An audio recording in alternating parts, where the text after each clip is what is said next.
kan udah lama nih Tia nggak muncul gitu ya. Iya. Terus pas Tia muncul netizen ya. Banyak yang bilang, ih anaknya Bang Mandra cantik bener. Wah, alhamdulillah ya, Masya Allah. Gitu kan, pasti kan pada kayak amazed gitu. Nah, kalau tanggapan Tia dan juga keluarga tuh gimana Tia?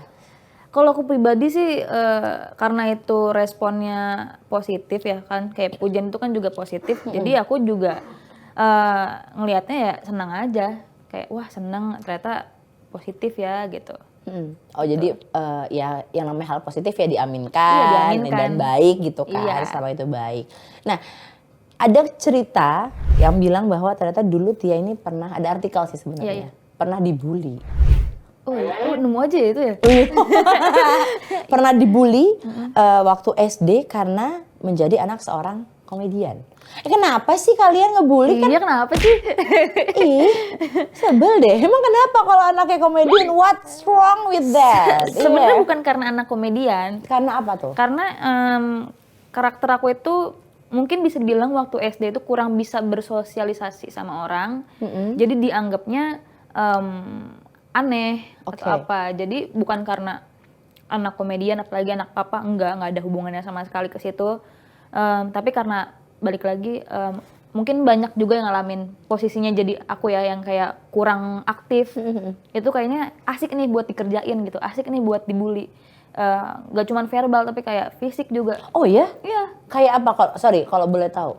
Waktu itu aku kayak ini agak-agak ini sih. Ekstrim ya? Ekstrim. Kayak dipegangin tangan aku. Iya terus dipegangin terus buku-buku aku nih ini ditaruh ember terus disiram. Ditaruh di keran kayak gitu-gitu. SD tuh? SD. Terus juga aku pengen duduk ditaruh jangka tuh nggak buat matematika. Iya. Jadi kayak aku duduk ya tajam. Oh my god. Itu parah sih. Anak SD? Kelas berapa masih ingat nggak? Itu dari aku kelas 1 sampai ke kelas 6 aku ngalamin perundungan.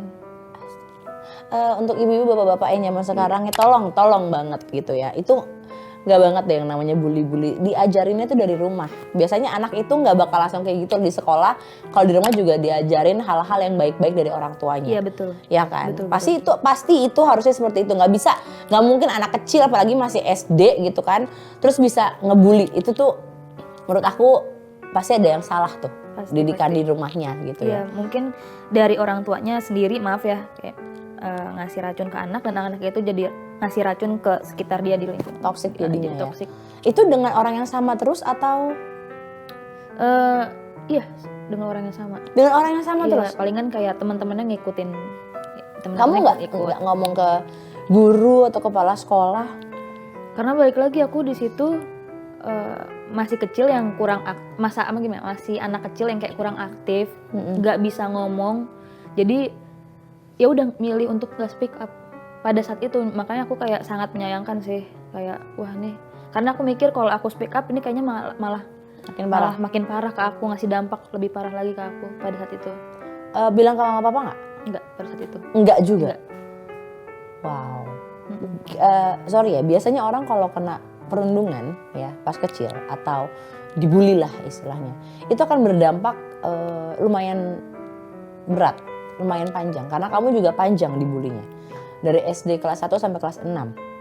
Ya. Sejujurnya ya, di sini deh aku pengen tahu. Ada nggak impact yang kamu rasain sampai sekarang? Ada. Apa tuh? Kamu ngerasa apa? Marah? Iya pasti kayak gitu. Terus juga kalau aku lagi tidur jadi suka mimpi kayak gitu-gitu. Until now? Iya. Oh my God. Kamu nggak looking for help? Kenapa? Enggak. Enggak mau.